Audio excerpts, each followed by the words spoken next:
NCERT निर्मित पुस्तक वसंत कक्षा 8 का पाठ 8 एक कविता है जिसका नाम है यह सबसे कठिन समय नहीं, जिसकी कवयित्री हैं जया जादवानी। उनका जन्म 1 मई 1959 को कोतमा शहडोल मध्य प्रदेश में हुआ।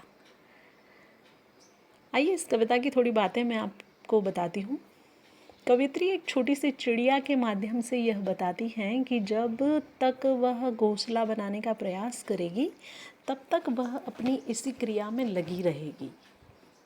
चिड़िया अपना घोंसला बनाने में व्यस्त है और कोई गिरती हुई पत्तियों को थामने के लिए लगा हुआ है। जब तक बच्चों को नानी दादी अपनी पुरानी कहानियाँ, काल्पनिक कहानियाँ सुनाती रहेंगी तथा जब तक यात्रियों को पहुँचाने वाली रेल आती रहेगी तब तक कठिन समय नहीं आ सकता। अर्थात जितनी भी क्रियाएं सामान्य रूप से हो रही हैं तब तक हम ये नहीं कह सकते कि इस दुनिया में, जीवन में कठिन समय की शुरुआत हो गई है। चिड़िया अपना काम कर रही है, उसका काम है घोंसला बनाना, अंडे देना, अपने बच्चों को सहेज कर रखना। व्यक्ति का काम है गिरी पत्तियों को थामना या किसी को सहारा देना। नानी जी, दादी जी का काम है अपने बच्चों को कहानियाँ सुनाना, प्रेरणात्मक कहानियाँ सुनाना जिनसे उन्हें कुछ सीख मिले। और रेलगाड़ी का काम है अपने यात्रियों को मंजिल तक पहुँचाना। अर्थात यह कहा जा सकता है कि जब तक यह सारे काम सरल तरीके से होते रहेंगे तब तक कठिन समय नहीं आया है।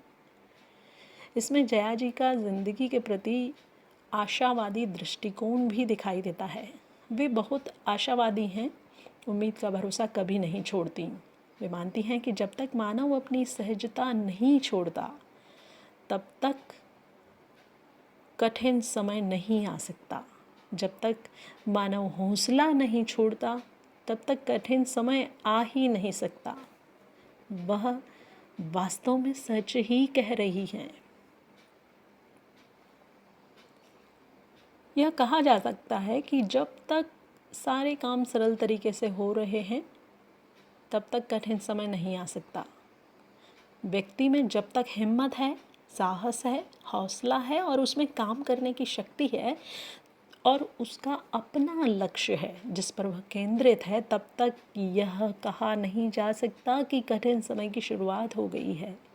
जब व्यक्ति हौसला छोड़ सकता है, छोड़ देता है, हिम्मत का साथ छोड़ देता है और तभी से उसके कठिन समय की शुरुआत हो जाती है। तो हौसला रखिए, अपने जीवन में खूब प्रगति कीजिए।